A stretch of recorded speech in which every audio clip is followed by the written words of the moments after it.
This is for anyone who's training their dogs. It is such hard work, but I know it will pay off. I'm currently training Dexter how to recall and just pay attention to me. So, this is your sign that you're doing the right thing. It's gonna take time.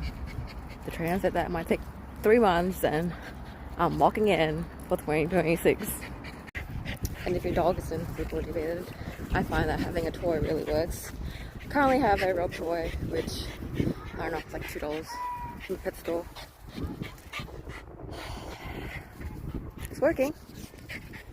He's recalling, which is great. I think I should make a tutorial.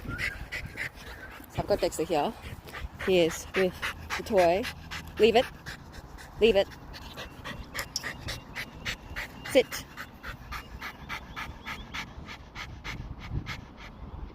Sit. And now we're gonna walk over. And he needs to sit before I give it to him. Sit down. Stay.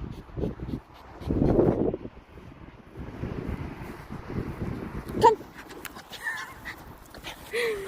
Work in progress.